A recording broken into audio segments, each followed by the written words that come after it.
अगर हमें किसी भी एक नंबर में से फर्स्ट डिजिट एक्सट्रैक्ट करवाना है तो बेसिकली एक न्यूमेरिकल वैल्यू है, राइट? जो यूजर ने इनपुट किया है, लेट्स से हम ये इनपुट करवा लेते हैं एक स्टोरेज नाम के अंदर, राइट? तो इस स्टोरेज के अंदर यूजर ने एक न्यूमेरिकल वैल्यू इनपुट की है और हमने उस न्यूमेरिकल वैल्यू के अंदर से फर्स्ट डिजिट को एक्सट्रैक्ट करना है, right? Remember, this is not a string value, this is a numeric value. बल्कि मैं यहाँ पे आपको स्पेसिफिकली डिक्लेरेशन भी लिख देता हूँ ताकि आपको याद रहे कि हम यहाँ पे एक इंटीजर वैल्यू की बात करें। तो यूजर ने इस स्टोरेज नम के अंदर एक इंटीजर वैल्यू इनपुट किया है। अब इसके अंदर हमारे पास चैलेंज क्या है? चैलेंज ये है कि हमें पता ही नहीं है वो कितने डिजिट की वैल्यू है। हो सकता है कोई 2 डिजिट नंबर इनपुट किया हो सकता है 3 डिजिट, हो सकता है 4 डिजिट, हो सकता है 5 डिजिट नंबर इनपुट किया हो। कोई भी वैल्यू यूजर इनपुट कर सकता है ना। वो तो जब ये कोड रन करेगा उस वक्त यूजर इनपुट करेगा तो रन टाइम पे हमें पता चलेगा कि क्या वैल्यू इनपुट हुई है, राइट? तो इसमें चैलेंज ये है कि हमें ये पता ही नहीं है कितने, जो यूजर ने वैल्यू इनपुट की है वो कितने डिजिट्स लॉन्ग है, और उसके अंदर से हमने ये फर्स्ट डिजिट एक्सट्रैक्ट करना है। तो ये राइट साइड पे हमारे पास ये हमारा ये रफ वर्किंग एरिया है, राइट? और इसके अंदर मैंने आपको ये स्टोरेज दिखा दिया नम की। अब देखिए, इसके अंदर सबसे इम्पोर्टेंट जो इंस्ट्रक्शन है ना इस एक्सट्रैक्शन के लिए, वो ये div की इंस्ट्रक्शन है, ओके? और आपको पता है div की जो लाइब्रेरी रूटीन है, ये जो बिल्ट इन फंक्शन है div का, ये इसको आप ये नम स्टोरेज में जो यूजर ने वैल्यू इनपुट किया है इसका div आप 10 से लेंगे, ओके? ये बहुत इंपॉर्टेंट है कि आप div जो है वो 10 से ही लें, ओके? और मैं भी आपको ये एक्सप्लेन करूंगा कि इसका फायदा क्या होगा। अच्छा, अब अगर हम ये राइट साइड पे हम ये अज्यूम करें फॉर एग्जांपल कि यूजर ने जब ये इनपुट की थी, लेट्स अज्यूम कि यूजर ने एक वैल्यू स्टोरेज नम में इनपुट की थी और वो वैल्यू लेट्स से 5618 थी, ओके? तो ये वैल्यू यूजर ने इनपुट की थी, हमारी स्टोरेज नम में आके स्टोर हो गई है। अब हम इस इंस्ट्रक्शन का इफेक्ट देखना चाहते हैं कि इस इंस्ट्रक्शन का इफेक्ट क्या होगा। एक दफा हमने इनपुट तो करवा दिया, वैल्यू तो स्टोर हो गई है। उसके बाद आप देख रहे हैं हम अपनी नम की स्टोरेज को अपडेट कर रहे हैं, और अपडेट भी कैसे कर रहे हैं, राइट? पहले ये div की लाइब्रेरी रूटीन जो है हम यूज करें, div का फंक्शन अप्लाई होगा, नम को टेक्निकली हम 10 से डिवाइड करें, और जो div वैल्यू आ रही है, नम को 10 से डिवाइड करने के बाद जो div वैल्यू आ रही है वो किधर स्टोर करें? स्टोरेज नम के अंदर ही स्टोर करें। तो बेसिकली हम स्टोरेज नम को अपडेट कर रहे हैं, राइट? चलिए इसका इफेक्ट देख लेते हैं। देखिए, जब आप div लेते हैं ना तो वो होता कैसे है? ये आपके पास वैल्यू 5618 है और आप टेक्निकली इसको 10 से डिवाइड कर रहे हैं। और याद रखिए, अगर हमने कोई भी डिजिट एक्सट्रैक्ट करना होगा तो हम डिवाइड हमेशा 10 से ही करेंगे, ओके? ये रूल है। तो आप जब इसको 10 से डिवाइड करेंगे तो कैसे होगा बच्चों? ये तो सिंपल सा मैथ्स है। 10 561 आर व्हाट? 5610, और बाकी रिमाइंडर वैल्यू कितनी आ गई? 8 आ गई, राइट? और ये आपकी क्या है? कोशंट वैल्यू है। तो जो div का फंक्शन होता है वो आपको क्या चीज, रिमाइंडर बता रहा होता है या कोशंट वैल्यू बता रहा होता है? कौन सी वैल्यू रिटर्न कर रहा होता है? वो कोशंट वैल्यू रिटर्न कर रहा होता है। इसका मतलब है अब की बार आपकी स्टोरेज नम के अंदर, बिकॉज हम ये जो div की वैल्यू कैलकुलेट हो रही है ये किधर जाके स्टोर हो रही है? नम के अंदर।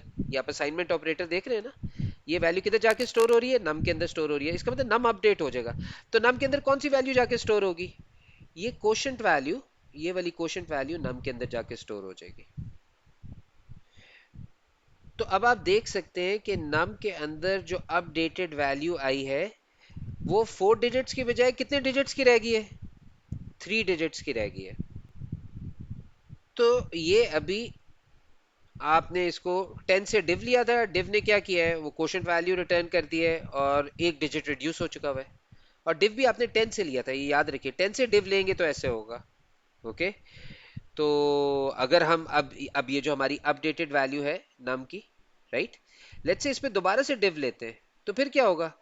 देखिए, 5 और 10 के साथ div ले रहे हैं हम। 561 को जब हम 10 से डिवाइड करेंगे, राइट, सिंपल मैथ्स है, 10 56 आर 560, और ये ए का आपका रिमाइंडर आ गया। तो इसका मतलब आपकी क्वोशिएंट वैल्यू क्या रह गई है? 56 रह गई है।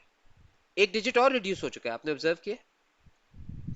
तो अब की बार क्या हुआ? अब की बार जब आपने div अप्लाई किया, राइट, तो 56 की वैल्यू किधर जाके स्टोर हो रही है? नाम के अंदर। तो ये वाली वैल्यू बेसिकली नाम के अंदर स्टोर हो जाएगी, राइट। तो हर दफा जब हम 10 से डिव ले रहे हैं, एक डिजिट रिड्यूस होता जा रहा है। और अब आप देखिए, लॉजिकली आप सोचें, आप कब तक इसको डिवाइड करते जाएंगे, कब तक आप डिव लेते जाएंगे इसका, राइट। बार बार आप डिव लेते जाएंगे, बार बार नम को अपडेट करते जाएंगे, राइट। और ये कब तक ये काम करते जाएंगे? ये वाला काम आप कब तक करते जाएंगे कि नम ही पे डिव लेंगे आप, और फिर वो जो अपडेटेड वैल्यू होगी वो नम के अंदर ही स्टोर करते जाएंगे, राइट। तो इफेक्टिवली नाम पहले 5618 था, उससे रिड्यूस होके 561 रह गया। और फिर आपने दोबारा ये जो अपडेटेड वैल्यू थी, नाम स्टोरेज के अंदर ही पड़ी हुई है ना 561, तो आपने नाम के ऊपर दोबारा से डिव लिया। तो अब दोबारा से डिव लेने की वजह से नाम के अंदर कौन सी वैल्यू आ चुकी है? 56 आ चुकी है। अब आपको पता है, आप अगर एक दफा और आप डिव लेंगे इस स्टोरेज नाम के ऊपर, जिसके अंदर आप 56 की वैल्यू रह गई हुई है, राइट, तो अब क्या होगा? देखिए, आपने दोबारा से अगर 56 पे आपने 10 के साथ डिव लिया, तो 10 5 or 50, what is the reminder value? 6 रहेगी। तो ये हमारा क्वोशंट है और ये हमारा रिमाइंडर है, राइट।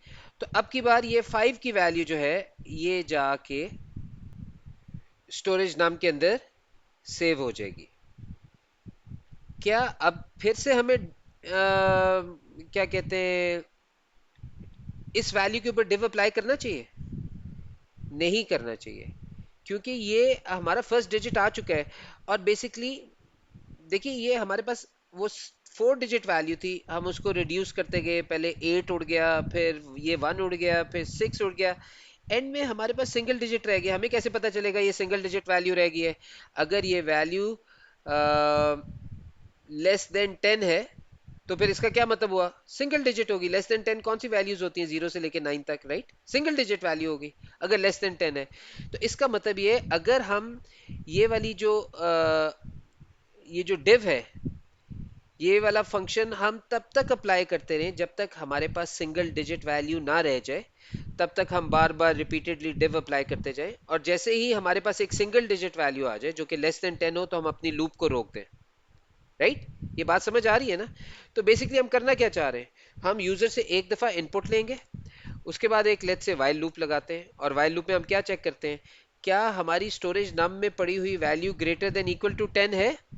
अगर ग्रेटर देन इक्वल टू 10 है, तो क्या करो,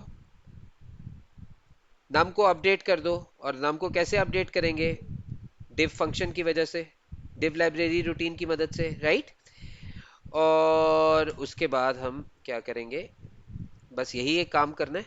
तो तो तो अगर तो value greater than equal to 10 है, तो div अप्लाई कर दो, नम को अपडेट कर दो। और अब ये जो अपडेटेड वैल्यू है नम की, इसको दोबारा से हम चेक करेंगे, राइट। लूप है ना, बार बार चेक करती है, दोबारा से चेक करेगी कि क्या ये updated value greater than equal to 10 है। अगर ग्रेटर देन इक्वल टू 10 है, तो दोबारा से इसका div ले लो और नम को अपडेट कर दो। तो ये लूप चलती रहेगी। जैसे ही आपकी value greater than equal to 10 नहीं रहेगी, जैसे ही नम में पड़ी value greater than equal to 10 नहीं रहेगी, यानी ये कंडीशन फॉल्स हो जाएगी, the value stored inside num is no longer greater than equal to 10, then this loop is going to stop. अब हम क्या कर सकते हैं? अब हमें पता है कि हमारी जो स्टोरेज नम है, उसके अंदर पड़ी हुई वैल्यू वो हमारा फर्स्ट डिजिट है, राइट।